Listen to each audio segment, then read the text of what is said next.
Hello बच्चों, let's see the question. और question है अपने पास में मैच द कॉलम्स। कॉलम 1 में ऑर्बिटल दिए हुए हैं और कॉलम 2 में अपने को नोडल प्रॉपर्टीज दी हुई है। तो हम बात करेंगे कि एक्चुअली में रेडियल नोड और एंगुलर नोड्स निकालते कैसे हैं। ठीक है, तो मैं यहाँ पे लिख देता हूँ कि रेडियल नोड का जो फॉर्मूला होता है हमारे पास में वो होता है n minus L minus one, और एंगुलर नोड्स का जो फॉर्मूला होता है वो होता है हमारे पास में l। अब n की वैल्यू और l की वैल्यू तो निकालना आपको आता ही है ऑर्बिटल में। अब जैसे मैं 2s के लिए बात कर रहा हूँ, मान लेते हैं कि हम किसकी बात कर रहे हैं, 2s ऑर्बिटल के लिए बात कर रहे हैं।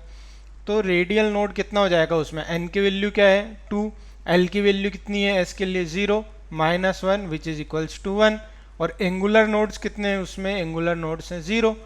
तो 2s के लिए हमें पता है कि रेडियल नोड हो गया 1 और एंगुलर नोड हो गया 0। तो a किस किस से मैच होगा, a मैच होगा r से और s से। अब हम बात करते हैं सेकंड जो है 1s ऑर्बिटल है। तो 1s ऑर्बिटल के लिए radial node 1 minus 0 minus one which is equals to 0। और अगर मैं बात करूंगा एंगुलर नोड्स की तो वो भी क्या है, 0 है। तो रेडियल नोड भी 0 है, एंगुलर नोड भी 0 है, तो q और s हो जाएगा क्या, ये कॉलम मैच होगा q और s से। अगर मैं 2p ऑर्बिटल की बात करूंगा तो इसके लिए रेडियल नोड मेरे पास में बनेंगे 2 minus one which is equals to 0।